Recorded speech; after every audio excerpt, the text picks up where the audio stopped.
que delícia. Boa noite, Rondônia. Boa noite a você que a partir de agora está comigo e por 1 hora a gente vai ter essa conversa aqui de todas as noites. Eu já anuncio para vocês o seguinte, que o tema de hoje é aquele que é uma daquelas coisas que me são muito caras. Nós vamos falar a respeito de educação. Tem coisa melhor do que isso? Pois é. Hoje o Brasil venceu mais uma etapa. Passa para um outro ponto, um outro caminho para uma Copa do Mundo de futebol. Mas e a nossa Copa do Mundo de educação, como é que anda? Como é que estamos nós? Será que nós estaríamos ali entre os 10 primeiros do mundo? Não, os 20? Os 30? Como é que estamos nós? Nas Olimpíadas de Matemática, como é que nós estamos? Exatamente como estão os meninos lá, os nossos atletas? Ou a gente anda ainda meio mal das pernas? O que é que a gente precisa fazer para mudar isso? Por que estados pequenos, países pequenos, conseguem avançar tão rapidamente e mudarem de posição, se estruturarem melhor, e a gente ainda fica patinando?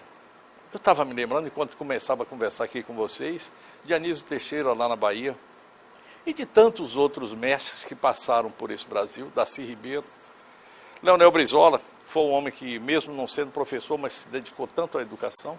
E se a gente tem tanta coisa, por que a gente não vai para frente? Eu recebo hoje, com um prazer muito grande, 2 professores doutores que vêm aqui à nossa terra, já é a 4ª vez que eles estão aqui, para fazer o seguinte, passar a educação, fazer cursos de mestrado e doutorado para os nossos rondonienses, natos e naturalizados, que estão preocupados em tocar esse estado para frente. Estado que está indo bem. Mas, enfim, doutora Mônica, muito boa noite. Prazer tê-la aqui conosco. Doutor Edson, prazer muito grande em tê-los aqui. 4ª vez, né? Parece que eu tô certo mesmo, né? Não falei nada de diferente. Me diz uma coisa, vocês já vieram aqui por 4 instituições diferentes, mas sempre com o mesmo foco, né? Desenvolver a capacidade, ou melhor, dar a capacidade de capacitar pessoas para o desenvolvimento do Estado. E vocês têm uma ligação muito forte lá com Taubaté, a São Lucas, o Grupo Atenas, que é o grupo aqui do nosso prefeito. Com a unidade lá de Ji-Paraná. De Ji-Paraná, isso. Trabalhou conosco também. E a Faculdade Porto aqui na capital. Quer dizer, vocês já são meio que rondonienses, assim, pelo menos de Quase. vontade, né? Quase. Bom, vocês estão aqui agora para mais uma etapa desse teu caminho. Sim. Por que a ligação Taubaté-Porto Velho? Como é que se deu isso aí?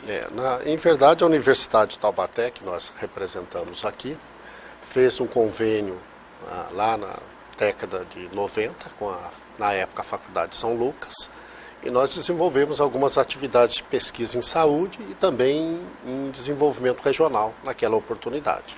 Naquela época, a Faculdade de São Lucas estava atuando ainda com um curso de dentista, né, avançado de dentista, me parece que era isso. Sim, isso. sim. Eu me lembro de ter ido até lá uma vez para conversar com ela não tinha o tamanho nem a dimensão dos dias de hoje. E nós então trabalhamos algumas turmas de mestrado naquela oportunidade, aí as regras mudaram, mas nós continuamos trabalhando com alunos aqui de Rondônia, né, que fazem, na verdade, os nossos cursos lá em São Paulo, na cidade de Taubaté, num regime especial. Perfeito. Né? Eles são alunos como qualquer outro aluno de um programa estrito sensu da Universidade de Taubaté. E, através desse curso, nós fomos implementando pesquisas aqui no Estado. Pesquisa na área social, pesquisa de cunho econômico, a área de saúde, inclusive, né, bastante forte as pesquisas no campo educacional. Bom, eu queria perguntar para a doutora Mônica primeiro o seguinte, desenvolvimento regional, que é uma pegada que vocês têm e muito forte, esse aqui é o livro, somente para fazer a anotação aqui, o livro de Administração Pública, Estudo de Gestão e Desenvolvimento Regional, do professor Edson Aparecido. Agradeço. Muitíssimo obrigado, adorei. E não vai ficar na biblioteca, não, na prateleira, não. Isso daqui a gente vai conversar bastante com ele. Muitíssimo obrigado. Doutora, a relação que existe entre, da comunicação com o processo de desenvolvimento regional no estado assim como o nosso, como Rondônia, como é que se dá isso? Nós tivemos há pouco tempo aqui um cidadão chamado Mangabeira Unger. Ele esteve aqui durante o período e ele abordou algumas coisas que vocês trazem aqui agora. E falava assim, mas de forma muito superficial, não podia ficar por aqui. Mas alguma semente ficou e vocês estão trabalhando em cima dessas sementes, né? Sim. Bom, primeiramente acho que seria importante a gente esclarecer o conceito de desenvolvimento regional, que é uma área que é historicamente recente, né, na academia, comparado com as ciências puras, né, exatamente para ela trazer um viés interdisciplinar, que eu acho que é a tendência das pesquisas, da própria rumo que a ciência tem tomado, né? Partindo do pressuposto que a gente precisa de várias áreas do conhecimento para dar conta de algum assunto. E para tratar de desenvolvimento regional, sem dúvida alguma, a gente tem que adotar essa perspectiva multidimensional, né? Porque a concepção que se tem de desenvolvimento, a concepção contemporânea, né, é que ela não supera apenas o viés econômico, apesar dele ser um pilar fundamental, sem dúvida alguma, mas se baseia em outros pilares que são essenciais para se alcançar uma equidade social, né, que em última instância o objetivo de qualquer processo de desenvolvimento é o bem-estar social.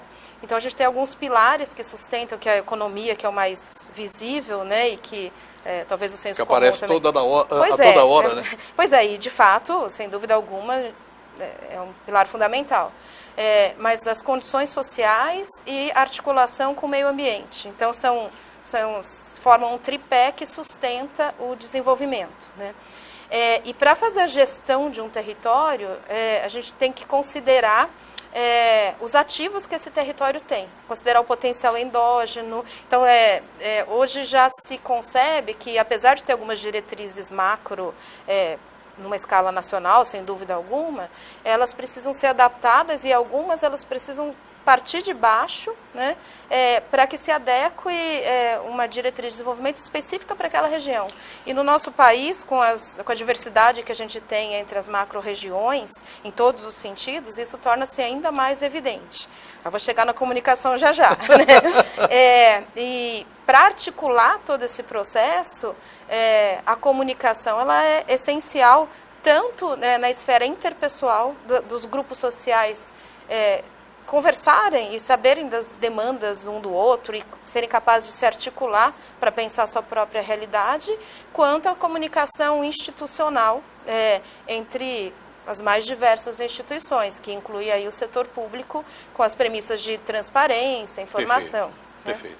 Bom, vocês estão rodando o Brasil e vendo essa coisa toda. Você acabou de falar que...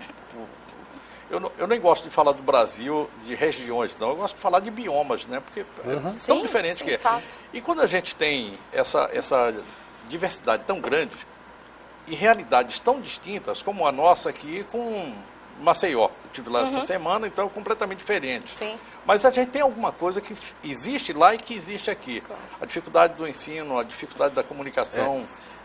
Enfim, como é que vocês viram isso aqui assim? Onde é que vocês descobriram Rondônia e como jogar Rondônia nesse contexto nacional? Tem uma coisa bastante importante, quando o senhor abriu a entrevista, de posicionar a educação e o território. É fazer um processo educacional num país como a Suíça, pequenininho, homogêneo, onde os problemas são facilmente visualizados pelo gestor público. Desculpa. A outra é fazer uma gestão educacional num país como o Brasil, de dimensões continentais. Pelo amor de Deus. Dimensões continentais também geram problemas continentais, de grandes dimensões. Então, nós operamos não só aqui no estado de Rondônia, mas também no Maranhão, no Pará, no Tocantins, em Goiás. E temos alunos do Brasil inteiro do nosso programa. E fazemos questão de visitar essas regiões para entender o que acontece na especificidade de cada uma das regiões. Os biomas, como o senhor muito bem definiu. Porque nós só podemos estudar e orientar bem do ponto de vista de capacitação, um docente, um pesquisador, se nós também conhecermos o espaço em que ele milita, o espaço em que ele pesquisa. Então, Rondônia, desde então, do nossa primeira atividade aqui, nós já começamos a interagir com Rondônia capital e depois com Rondônia estado. Eu sempre digo que Rondônia tem 2 grandes biomas, como o senhor definiu. O bioma do sul, que é muito bem atrelado às economias do centro-oeste, do sul e do sudeste, e o bioma do norte, que é atrelado à Bolívia, que é atrelado ao Amazonas, o Acre, etc. Que tem uma forte conotação do Nordeste, do nordestino, né? Isso, do povo nordestino. e aliás confunde às vezes, né, as particularidades do Nordeste com o Norte, enfim. Se a gente for analisar do ponto de vista de cultura, o espaço é um só, embora as gestões sejam diferentes. Aí, nessa interação entre o norte e o sul de Rondônia tem uma lacuna, né? E essa lacuna, assim que nós identificamos, o que existe então entre o norte e o sul? E por que o Estado tem apresentado essa assimetria de desenvolvimento? Ou seja, o sul desenvolve de um jeito, o norte desenvolve de outro jeito. Claro que tem particularidades. E os dois desenvolvem? Desenvolvem. O estado de Rondônia é um estado que tem apresentado os melhores índices de crescimento da federação. Agora, a questão assimétrica é a questão para a gente discutir.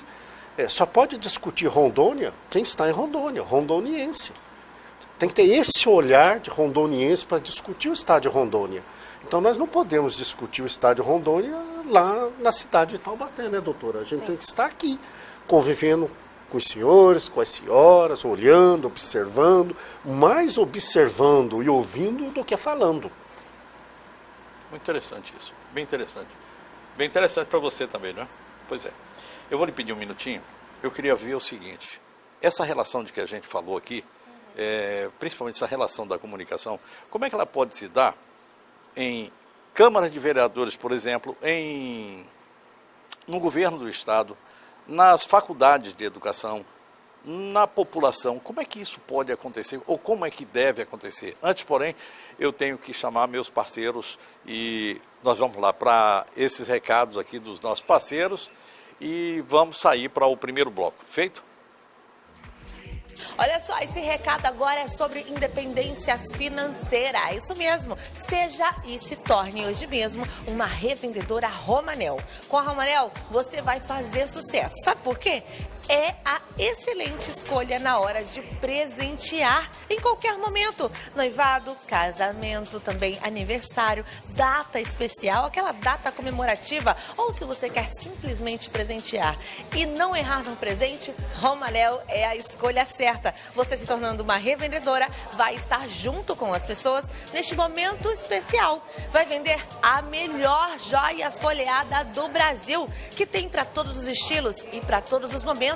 Vai ter todo o apoio aí em materiais de mídia, como revistas, jornais, televisão. Olha eu aqui falando da Romanel, viu só? Então não perca tempo. Em Porto Velho você encontra a Romanel na 7 de setembro, aqui na Carlos Gomes, também na Jatuarana e no Porto Velho Shopping, funcionando em horário especial. Você quer fazer sucesso? Então é Romanel.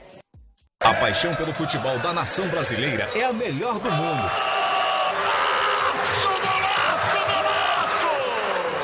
Vamos torcer ao máximo e também aproveitar esta super promoção da Pemasa. Pneu Kelly Eide Tauri 175/70R13 somente 163 à vista. Pneu Eagle Sport 205/55R16 12 vezes de 26,10 no cartão. Promoção válida até 30 de junho. Pemasa, seu revendedor oficial Goodyear. No trânsito a vida vem primeiro.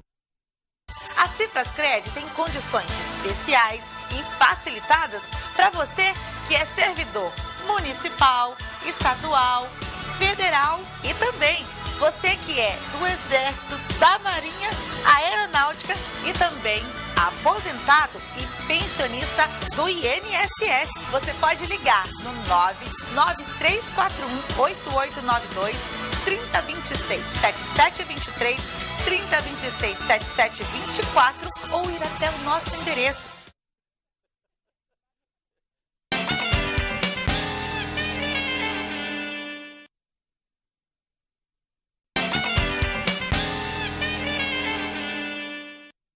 Edson Aparecido Oliveira e Mônica Carniello. É esse mesmo nome, né? É Carniello. São os meus convidados de hoje à noite. Doutores, professores, pesquisadores e que estão aqui com uma tarefa fundamental, que é, a gente conversava aqui no intervalo, instrumentalizar, ou seja, lhe dar a condição para que você entenda aquilo que ocorre com você e busque seus caminhos. Não adianta ninguém vir aqui para dizer, olha, faça assim, faça assado. O importante é, está aqui tudo o que a gente pode entregar para você. A pá, a foice, a picareta, tudo. E aí agora você vai para o campo e, não, eu agora vou pesquisar sobre tal e tal assunto. Mais ou menos isso. Mas eu deixei uma pergunta aqui para vocês com relação a academia, ela pega um cidadão que já tem uma formação e orienta esse cidadão para um curso de mestrado ou doutorado, o que seja.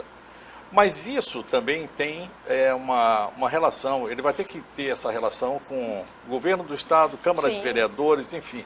Como acontece isso? Okay. Ou será que a gente teria que fazer alguma coisa mais específica para essa Câmara de Vereadores, Assembleia, enfim? Ok, então primeiro acho que eu gostaria de pontuar então o processo da nossa relação enquanto acadêmicos com o público que nós estamos nos relacionando aqui, né, que não são apenas professores, e sim outros atores sociais importantes que se interessaram em fazer o nosso mestrado, né. Acho que o nosso papel é fornecer os instrumentos de pesquisa para que as pessoas que aqui exercem outros papéis sociais também, para além do pesquisador, que é assim que ele é tratado dentro do ambiente do mestrado, tenha as ferramentas para olhar a própria realidade e gerar dados seguros, científicos, né, sem viés, enfim, sem viés do senso comum, de qualquer outra coisa que não seja ciência, ok? Só essa atuação já é uma forma de começar um diálogo com as outras instâncias da sociedade. Muito interessante. Porque as pessoas que estão lá cursando, nós as tratamos como pesquisadores, mas elas ocupam outros papéis. E ao se capacitar e começar a enxergar a realidade sob um outro viés, elas vão levar dados de credibilidade, né, nos outros locais que elas atuam, que pode ser, inclusive, poder público, como você mencionou, enfim, nas empresas que elas atuam, não importa onde, né? Então, as próprias pessoas, elas já são multiplicadoras daquilo que a gente produz como de conhecimento dentro da academia. Então, já rompendo um pouquinho com os muros, que a gente tem também uma lacuna, né? Da própria forma como se constituíram as universidades, que elas ficaram muito afastadas das outras instituições, o chamado mercado, eu não gosto muito desse nome, enfim, porque ele diz tudo, mas não diz nada, né? Mas, enfim, às vezes a universidade precisa estreitar os seus diálogos. Mas eu acho que isso está bem forte aqui, exatamente pelo papel que os nossos mestrandos desempenham aqui no Estado, né? Então, por si só, já vai acontecer essa relação. Mas, só para complementar brevemente, os resultados de pesquisa, eles podem e devem ser apropriados por outras instâncias. Então, uma vez que a gente tem um diagnóstico, por exemplo, de uma cadeia produtiva do setor pecuário, por que não usar esse relatório para tomar decisões na Câmara ou, enfim, de pautar políticas públicas ou qualquer outro tipo de decisão em prol do desenvolvimento do Estado? O senhor levantou o dedo e eu não disse, peço a palavra pela ordem, mas antes de o senhor falar, eu só queria lembrar uma coisa. É que você me deu uma oportunidade de falar uma coisa que eu venho repetindo aqui por muito tempo. Um baiano ilustre, aliás, todo baiano é ilustre, menos eu, chamado Carlinhos Brown, disse uma coisa. Ele não é pesquisador, não é professor, não é nada, ele é um músico.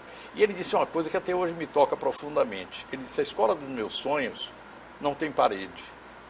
E as pessoas vão para ela com algumas dúvidas e sai de lá com outras. Olha que coisa bonita. Perfeito. Eu queria complementar o que a doutora levantou, de dizer que não é só o fato de a gente tratar esse aluno que vai trabalhar conosco como pesquisador. Nós estabelecemos uma parceria. Uma parceria onde nós entramos com algumas ferramentas, nas quais nós também não somos senhores do domínio absoluto. Perfeito. Né? E eles entram com uma problemática do território, para uma questão de cunho econômico, social, ambiental e mesmo tecnológico, por que não dizer isso no estado de Rondônia, onde nós podemos, através dessa parceria, fazer estudos que é de interesse múltiplo. Maquiavel fazia uma colocação, que você descreve uma colocação que eu gosto muito, né? Nada é mais perigoso e assustador do que dar um novo ordenamento às coisas. Então, no fundo, que esse rondoniense, seja ele, como o senhor posicionou, nato ou então naturalizado Rondônia, está fazendo, é dando um novo ordenamento, é enxergar o Estado, não hoje em 2018, se o Estado em 2028, em 2038, né, e olhar para o alto e para o futuro, e não ficar remoendo o passado, ainda que as pistas históricas e culturais sejam importantes, mas o tamanho do para-brisa é muito maior do que o retrovisor. Então, nós temos que, de alguma forma, inserir nesse cidadão, antes de tudo ele é um cidadão, que também está liderando outros cidadãos, né, a ter um objetivo para uma melhoria de qualidade de vida que está à frente e não atrás. Eu sou frasista, como todo cidadão, todo senhor de idade. O homem que pensa o futuro é um profeta que vive com os olhos voltados para trás. Sim. Olha que interessante que é isso, né? O senhor acabou de falar isso aí, acabou de pensar isso aí. Vocês que estão aqui já vindo para Rondônia há algum tempo, vocês descobriram aí algumas coisas que estão ocorrendo com uma velocidade muito grande, uma mudança muito grande. A gente que está aqui não percebe muito, porque você sai de manhã e no outro dia está mais ou menos parecido, no outro. Um dia você para e pensa e vê. E aí, vocês já viram o quê? Sim, o Estado está vivendo um momento de grande dinâmica em termos de crescimento econômico e, inclusive, de inserção de problemas de ordem social. Tá? As causas sociais que elas aparecem são consequência de um viés, de um crescimento não planejado. Imagina um grande petroleiro, um Titanic navegando. Né? Mesmo que o senhor queira mudar a trajetória dele, o senhor não vai conseguir. Demora muito tempo. Vai demorar um tempo. E o Estado é, hoje, um grande petroleiro em navegação. Queira ou não queira, ele está indo à frente. Agora, ele vai chegar num porto mais fácil se existir por trás um planejamento, uma ação diretiva, uma discussão, né, econômica e social que leve à melhoria da qualidade de vida, que a doutora citou anteriormente, que adote a causa social, né, como uma das premissas, um dos pilares tão importante quanto o pilar econômico, como o pilar tecnológico, o pilar produtivo, como o pilar ambiental, como o pilar cultural. Nós precisamos avançar, mas nós não podemos perder as pistas que são locais, que são aqui desse território, que são desse espaço. Porque se o senhor importar uma cultura alienígena e instalar aqui, dispersa o Estado, a unidade do Estado. Né, que é o que acaba acontecendo quando a gente adota, né, uma cultura que não é nossa, que é estrangeira, que é parte de um modismo, vamos dizer assim. Nós não queremos modismo, nem aqui, nem no Sudeste. Nós queremos estudar a realidade, tanto aqui, como do Sudeste, como do Sul, de qualquer outra região do Brasil, na parceria com o cidadão, com o munícipe que está ali, vivendo o dia a dia.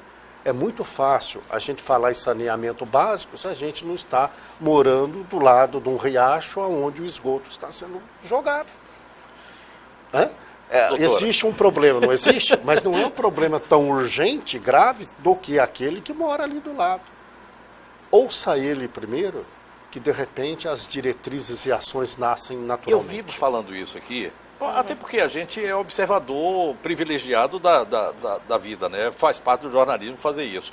E a gente vive falando a respeito desses assuntos. E eu sempre digo o seguinte, ouça mais, se você ouvir, as pessoas sabem o que é que vão falar, sabem quais são as suas necessidades, conhecem bem suas demandas. Pode ouvir que você vai descobrindo mais. O Brasil está indo para o caminho, doutora, você me permita sair daqui de Rondônia, mas vocês têm têm essa capilaridade de levar a ciência e absorver das regiões tudo aquilo que é o fruto do trabalho de vocês, é o material para o seu trabalho. O Brasil está indo para onde? Eu gostaria de saber, mas... Dois.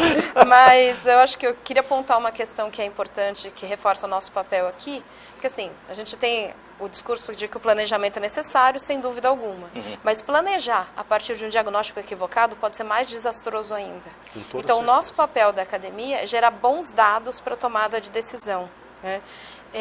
E gerar bons dados, né, do ponto de vista acadêmico, implica necessariamente em pesquisas de campo. Então, nós da academia estamos fazendo esse papel de ouvir os cidadãos, não só daqui, mas também de todas as regiões que nós temos atuação, para gerar dados fresquinhos, né, atuais, e de parcela da população que muitas vezes não é ouvida, e como assino embaixo que você falou, que ninguém melhor para conhecer o seu próprio problema do que quem vivencia o problema. É lógico que uma vez ouvida a população, aí você tem a atuação dos técnicos, de como resolver aquele problema, né? Então tem que ter todo um aparato técnico que é viável, do que não é inviável, mas enfim, nosso papel é esse, ouvir a população. A academia faz isso, e eu acho que temos algumas iniciativas isoladas do poder público que tem adotado essa premissa, né? Algumas iniciativas isoladas, acho que temos uma diferença muito grande também na geração de dados para tomada de decisão, entre os estados, né? Então, alguns estados que têm fundações de pesquisa com profissionais excelentes para gerar, outros isso é um pouquinho mais frágil, mas que seria fundamental ser instituído também. Você estava falando de Maquiavel, que falou, que disse aquela belíssima frase, né, do perigo que é... Do perigo do novo ordenamento natural das coisas. E você falou a respeito do perigo que é se partir de uma premissa falsa para atingir uma verdade que será falsa. Pois né? Um diagnóstico, na verdade, que não foi bem feito. Que não foi bem feito. Que não foi bem ouvido na realidade. Tem. A gente tem mais um minuto aqui nesse bloco e eu só queria lembrar o seguinte, a todas as pessoas, nós estamos falando aqui para o estado todo agora, e tem pessoas que estão interessadas no assunto agora, tentando, eu quero aprender isso. Pronto, esse é um ponto. Tem outras pessoas que estão, será que isso é verdade? Olha, toda vez que você vê um pesquisador, uma pessoa falando, um jornalista, quem quer que seja, falando alguma coisa, duvide. Essa é a melhor forma de você conhecer. Quando você coloca a dúvida sobre aquilo ali, assim, vá lá e trabalhe, conheça, vai estudar um pouco mais. E esse é o caminho. Sim. Nós estamos falando aqui para pessoas que podem, querem e devem fazer um curso de extensão. Porque é como acender muito mais luzes na sua vida. E essas luzes não ficam somente com você, é para todo mundo. O senhor acabou de me passar aqui o livro com uma frase que o conhecimento é o único, me permita aqui... É o único bem inestimável da humanidade. Da humanidade. Olha, é isso. Ele não ocupa espaço, fica dentro da sua cabeça. E é o seguinte, você pode utilizá-lo como você quiser, da forma como quiser, e não custa nada passar para os outros, que é o que a gente está tentando fazer aqui. Eu vou lhe pedir um minutinho, vou chamar os meus parceiros comerciais, a gente vai para o terceiro bloco, doutor Edson, doutora Mônica, quase que eu ia chamar Eduardo e Mônica aqui. Vamos lá. Passamos por fragilidades e, infelizmente, existem outras empresas que podem deixar este momento ainda pior. A saudade é inevitável, mas os aborrecimentos dependem de seu planejamento. Conheça todas as vantagens do plano Ângelos Prever. Digamos que em sua casa morem seu marido, você, filhos e seus pais, e a renda financeira que mais sustente a casa seja de seu marido. A falta de um planejamento familiar traz na partida de alguém, além de tristezas, uma série de preocupações. Entre elas, a financeira. Com o Plano Ângelos, a família não terá essas despesas inesperadas e com um simples telefonema, todas as soluções com o cerimonial de despedida serão tomadas com total profissionalismo e dignidade. Mais informações no 3222-8182. Ângelos Prever, tranquilidade que cabe em seu bolso. Vamos Vamos falar de Socibra, porque se você não sabe ainda, a Socibra aumentou o seu mix de produtos oferecidos a você, cliente. Aqui você vai encontrar uma variedade incrível, começando pela área da saúde. Por exemplo, você quer incrementar ainda mais o seu consultório, aqui você encontra um material completo de tudo que você precisa. Ou então itens para você estudar, você que é estudante da área da saúde, aqui também você vai encontrar. Agora você que é empresário, quer montar o seu escritório ou quer reformar, aqui também você vai encontrar uma linha completa para o seu escritório. Itens para a sua casa, para decoração, artigos para presente, é isso mesmo, a Socibra trabalha com tudo isso e muito mais um pouco. Vem pessoalmente conhecer. Tudo isso que eu falei para você vai encontrar na Rua Tabajara, esquina com Rafael Vaz e Silva. E tem 2 WhatsApps para você tirar dúvida, 99212-9686 ou 99214-7369. O interessante é que aqui você tem a opção do atacado e varejo. Você, empresário, tem condições especiais de pagamento, venha consultar. E você, cliente final, consumidor final, tem a possibilidade de parcelar, dependendo do valor da sua compra, em até 10 vezes sem juros. Eu falei de Socibra, vem conhecer. Vamos falar de...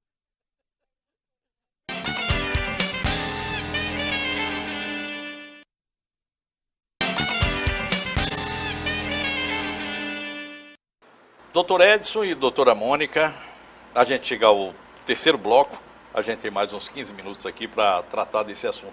Olha, isso aqui daria uma série de 2 semanas para a gente falar a respeito de tudo isso. Sobre desenvolvimento de Rondônia, sobre esses ativos que você me falou ali no início. Eu gostei dessa coisa dos ativos. Quer falar a respeito deles? Os ativos de Rondônia, que são de diversos matizes, né? Sim, vamos lá. Então, quando a gente vai analisar um território, para depois gerar dados para fundamentar um planejamento, nós temos seis ativos para observar, né? Ou, se quiser usar o termo capitais também, né? Porque tudo isso tem que ser potencializado para movimentar o território. E até precificado, né? Isso. O mercado gosta Tudo tem disso. preço. Não gosto de mercado também não, mas ele gosta.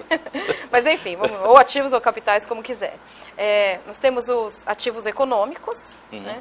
Os ativos naturais, que são as condições ambientais do território, né? Então, por exemplo, o fato de ter praticamente uma hidrovia aqui no estado, isso é um ativo natural. Né? Depois nós temos o capital humano.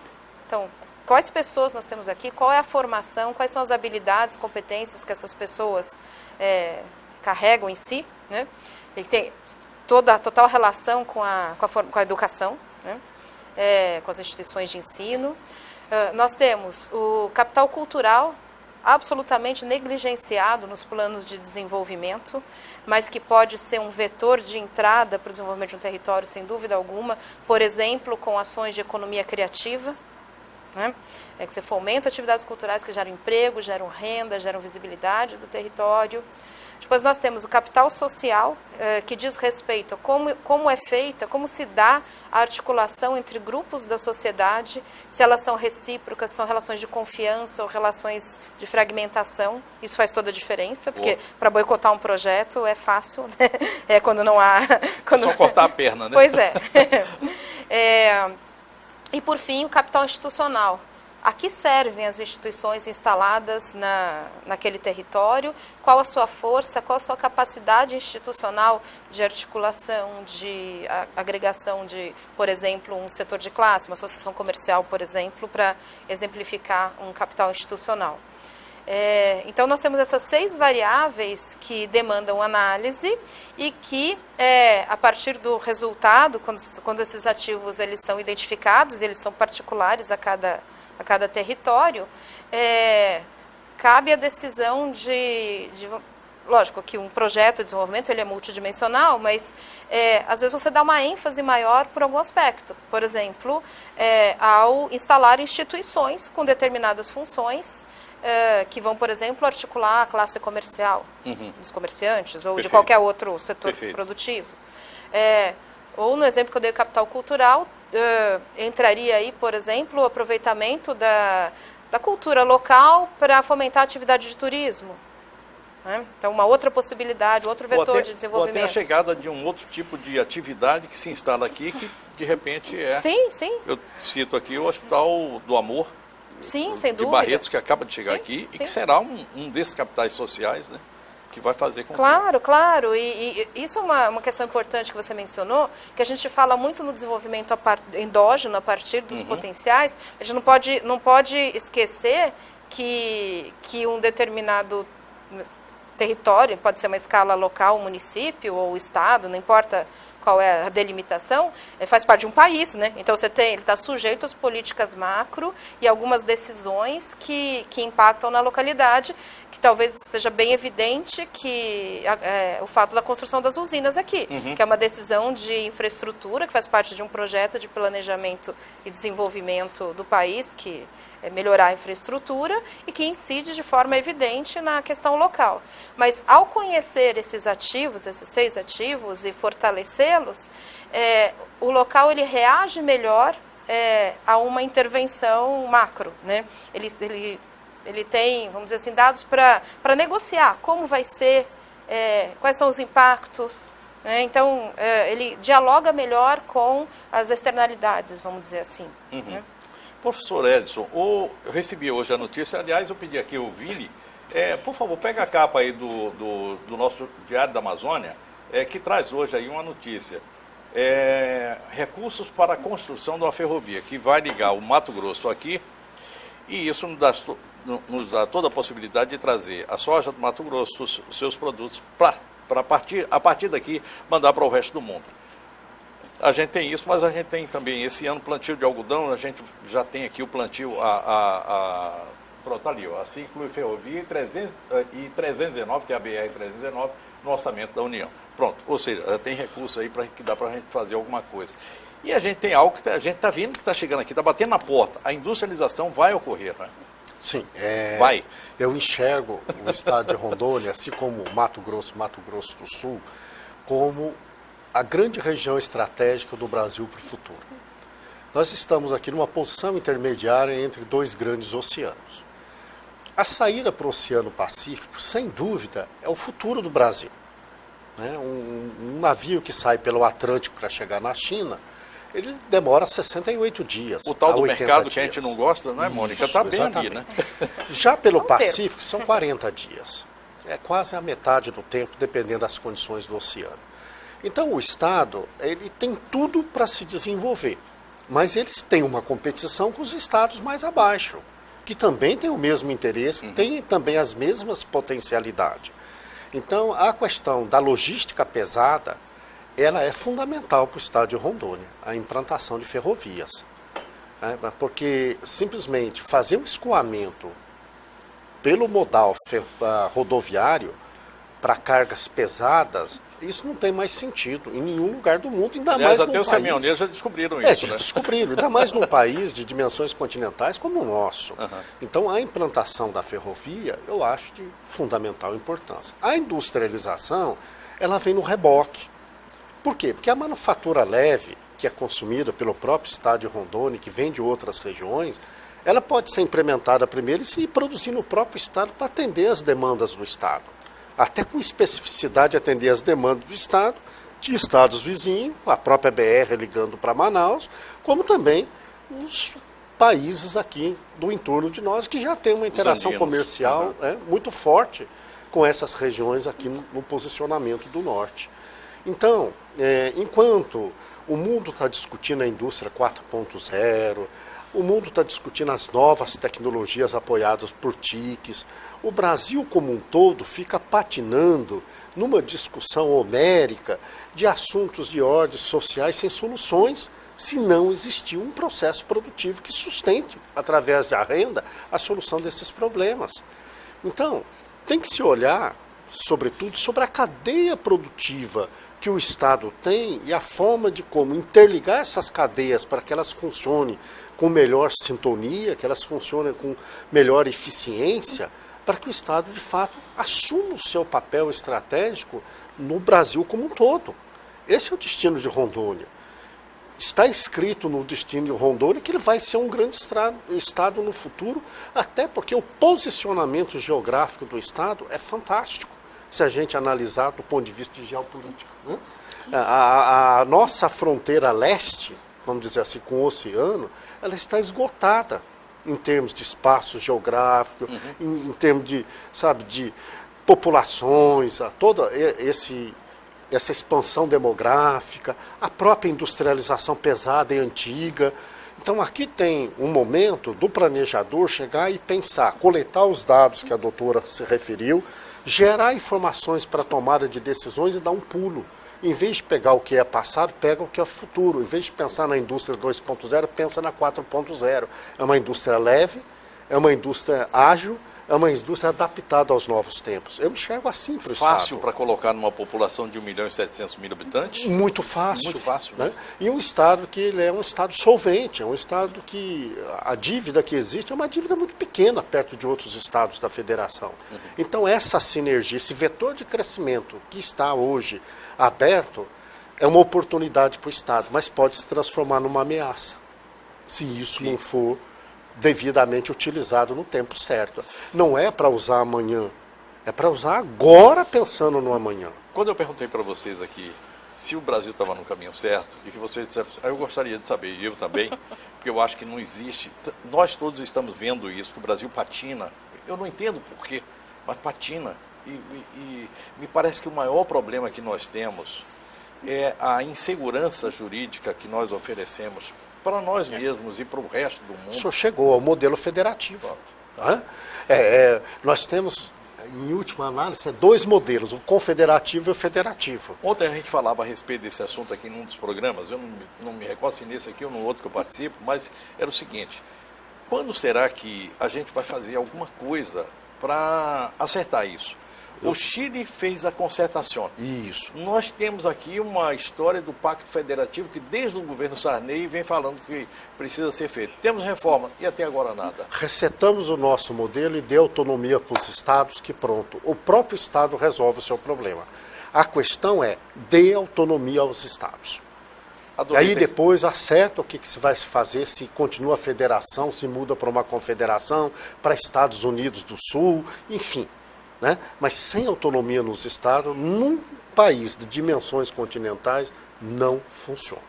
Adorei ter conversado com vocês. Obrigado, doutora Mônica. Obrigado, doutor Edson. Esse programa estará disponível a partir de hoje à noite, amanhã pela manhã, no nosso canal de YouTube. Se você não assistiu ele todo na sua integralidade, dá um pulinho lá depois e com certeza eu vou trazer esse programa, numa hora dessas aqui, eu vou trazer de novo esse programa para a gente ouvir essa verdadeira aula de futuro, de acreditar no Estado, de acreditar em nós mesmos e principalmente de acreditar na educação. Foi uma honra ter conversado com vocês. Muito obrigado. Boa noite, Rondônia. Boa noite. A você, meus queridos amigos, o meu desejo de que tenham boa noite, bom sono e bons sonhos. Amanhã a gente se encontra aqui para mais uma conversa. Sabe por que nós vamos tratar amanhã? De algo que está aqui na cabeça de todo mundo, a transposição dos funcionários públicos do antigo território para o Estado, para a União. Isso gera uma economia que não tem mais tamanho. Fiquem com Deus. Tchau, tchau. Vamos falar de Grupo HO Motors aqui na Rafael Vaz e Silva, esquina com Pinheiro Machado. Um dos maiores estoques de novos e seminovos do mercado você vai encontrar aqui. É isso mesmo, Cláudio? É isso mesmo, João. Aqui no Grupo HO, além de ter as melhores opções de veículos seminovos, né? Os veículos seminovos mais novos do mercado, com garantia de fábrica, nós também temos opções de veículos 0 km com 5 anos de garantia para atender você. Hoje nós atendemos você com a bandeira Kia e a Caoa XR para melhor atender. Viu só, meu amigo? Corre para cá porque tem o seguinte, se você não sabe, aqui você vai encontrar um carro novo, 0 km com preço de carro usado. É isso mesmo, Cláudio? É isso mesmo, João. Carro 0 km com preço de seminovo e seminovo com garantia de fábrica. Viu só? Corre pra cá, aproveita. Como eu falei, o endereço é Rafael Vaz e Silva, esquina com Pinheiro Machado. Grupo HO Motors tá só aguardando a sua visita para você realizar o seu sonho de ter o seu carro novo, seminovo ou então usado. Aproveita! Trago o recado direto de Fortaleza Ferreaço, local ideal para você que precisa de ferragens.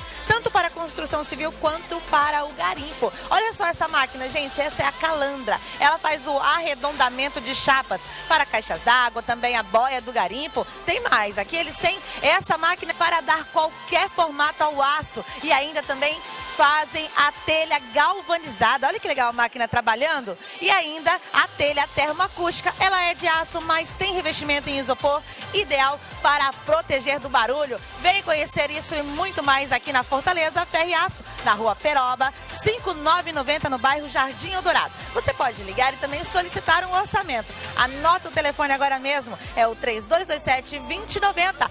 Fortaleza Ferro e Aço, o local ideal para você ter as ferragens aí para a construção civil e também para o garimpo esperando você.